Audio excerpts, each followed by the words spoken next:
For today's video, pag-uusapan natin kung anong meron sa all-new 2025 Kawasaki Z900.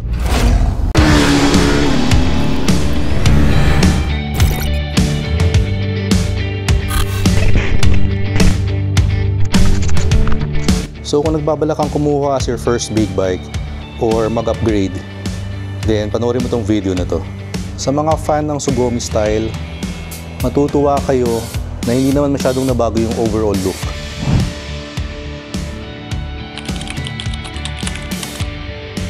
Mas compact lang yung headlights ng bagong model. Napansin ko parang wala na yung pangil na to. Yung nagpa-aggressive ng look nitong Z900 eh. And bago na rin yung taillight. Wala na yung iconic na Z.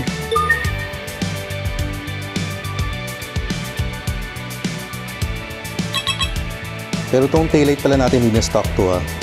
Nag-upgrade tayo to TST. So we're now using integrated taillight.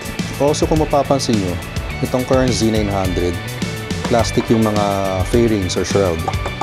Pero dun sa bagong model, may metal accents na. Mayroong new brushed aluminum shrouds. Pagdating sa seat, satisfied naman ako dito sa upuan ng Z900 ko. Comfortable naman for me. Pero hindi ko masabi yung same for the pillion seat. Ito na yata ang pinakamatigas na upuan. Kaya hindi ka pwede mag-OBR dito eh. Oh no! Pero sa 2025 Z900 model, mas in-increase daw yung riding comfort. Merong bagong high quality seat.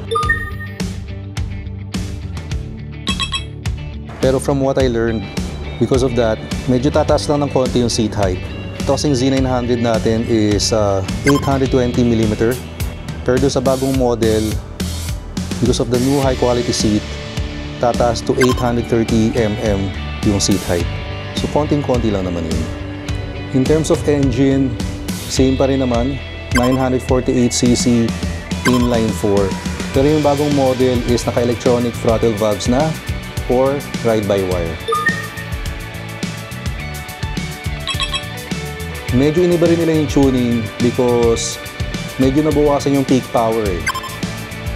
Pero maganda dito as per Kawasaki, mas smooth na yung power delivery and mas na-improve din yung fuel economy. Yung sa current Z900 kasi naka-throttle cable pa to. So ang advantage pag naka-ride-by-wire is mas smooth na talaga yung yung power, yung bawat piga mo. So still with technology, yung bagong model has the new KCMF or Kawasaki Corner Management Function na mayroong 6-axis IMU. So in layman's term, may additional rider support na rin pag bumabanking ka. Which is wala dito sa current Z900.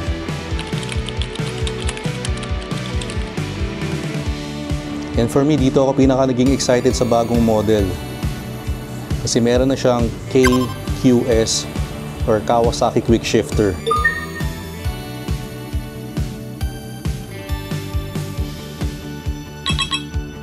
Kasi for me, yun na lang talaga yung kulang dito sa Z900 eh, yung Quick Shifter.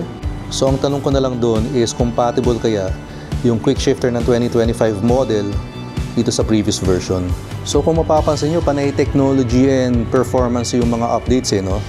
Hindi masyado sa looks. And yung bagong 2025 model has a more agile handling daw because of the revised suspension settings. So mas mafe-feel mo nakaplanta ka talaga sa kalsada. Naka-new Dunlop Sport Max Q5A tires na rin yung bagong model. Pero for me, mas okay pa rin tong Diablo Rosso 4 natin dun. Pero kung stock to stock, syempre mas okay na yung bago. As per Kawasaki, mas mataba na rin daw yung handlebar ng 2025 model. Making it more rigid and stable. And may bagong 5-inch TFT full color instrument panel na rin.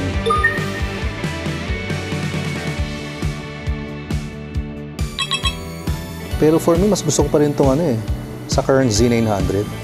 Simple lang. Ang difference lang naman kasi is merong bagong layout, meron na ring lean angle indicator, and meron na ring turn-by-turn navigation kung nakakonect yung smartphone nyo. And may voice command na rin ha. Hey Kawasaki, switch to sport mode. Although I don't know kung pwede via your intercom yung voice command. By the way, same pa rin pala yung variants ng Z900. So meron pa rin standard and SE version. So for the standard, merong bagong radial mount calipers. While for the SE model, same pa rin naman, Brembo front brakes. And meron ding Öhlins S46 na rear shock, yung SE model.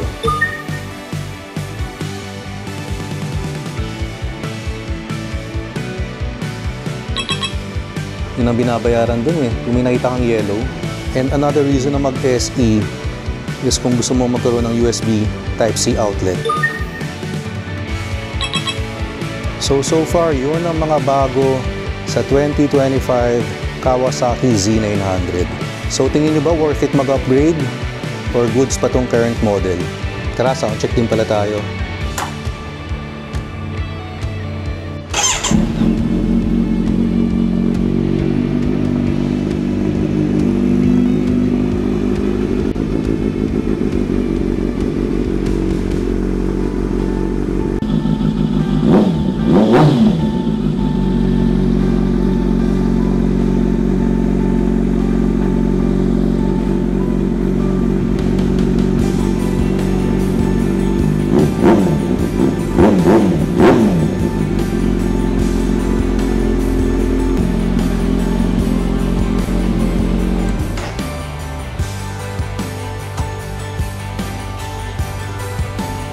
If you'll ask me, goods na goods pa ako dito sa current version ng Z900 eh. Pero if there's one feature na magpapa-upgrade sa akin, yun yung quick shifter. Pero sana na lang compatible yung quick shifter ng 2025 model dito sa previous version. And sana mura lang. So doon sa mga nagbabalak kumuha ng bagong Z900 or gusto yung bagong model, pa-comment down below naman kung ano yung nagustuhan yung feature. So thanks for watching. Ingat kayo lahat palagi. Always ride safe. Peace out.